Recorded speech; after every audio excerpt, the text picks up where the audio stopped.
Welcome to another episode of Blonde in the Kitchen. Today, my mom will be sharing with you how to make the perfect chicken broth. We're going to share with you all the tips and tricks on how to make a clear broth that's not only beautiful and rich in color, but full of flavor. Let's begin by preparing the chicken for the broth. Apart from the chicken breast, we will be using the whole bird for the broth.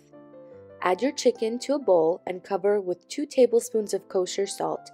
Then pour enough water to cover up to the chicken legs and let this sit for 30 minutes while you're preparing your other ingredients for the pot. So here we have our vegetables that have been prepped. For the pot, we're going to add in turnips, green bell peppers. We're using green because any other color would be too sweet. We're also going to add in some leeks and onions with the skin on. We like to keep the skin on because it helps create a beautiful color for the broth. Now, of course, we're also adding carrots, one of the most universally used vegetables for broths. They're full of vitamin A. They also provide vitamin C, which contributes to collagen production. So what I'm trying to say here is that they make us pretty. Thank you, carrots. We also add in a full head of garlic, which we've poked holes into and let sit on the counter for about 3 minutes. Time to add our chicken. We like to use mostly dark meat and bones. The thighs are one of the fattiest parts of the chicken and provide intense flavor. We're also using the backbone of the chicken, which is perfect for stocks or broths. Now for the white meat, we're going to be using chicken wings because they're full of cartilage, which releases collagen when boiled. Now let's add in some bay leaves, our black peppercorn, and this is a controversial step to making broth. We add in a tablespoon of salt. It helps bring out the flavors of the chicken and the vegetables.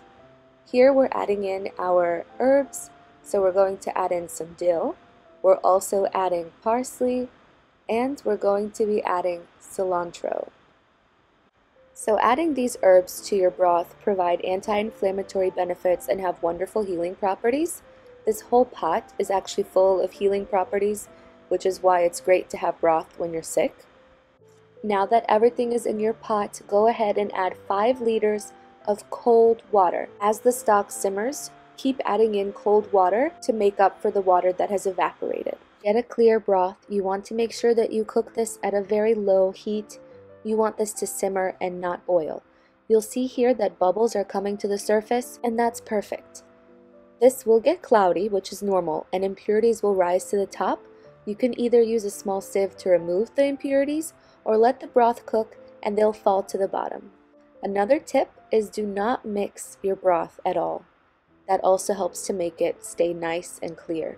Just remember to keep adding in cold water when needed. Let this cook for 4 hours. Some people cook it for longer, but we find that 4 hours is perfect for the flavor and it keeps your chicken from drying out. This chicken will be perfect to use for a soup or even for a chicken pot pie. The color and the clarity of this broth is just perfect.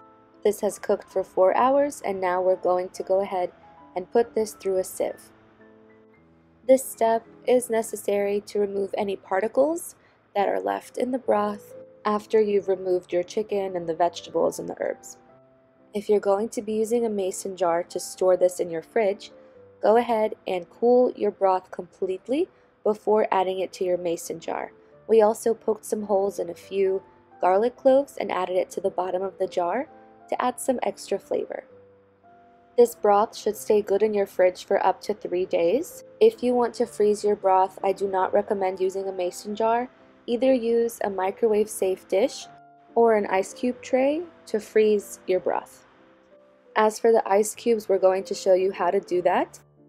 So you can either do this plain or you can add in herbs. We're doing 50-50. So in the tray, we're adding just a little bit of parsley flakes before pouring in our broth. Let them freeze overnight and then store them in a plastic baggie until you're ready to use. And we're done. Now you have a perfect base for soups and stews. It's always good to have some broth in your fridge or freezer, just in case someone comes down with a cold. This is great for sipping, and it's full of nutrients and minerals. I want to thank you so much for watching. Please like if you've enjoyed. Hit the subscribe button and the notification bell if you'd like to be notified of our future videos.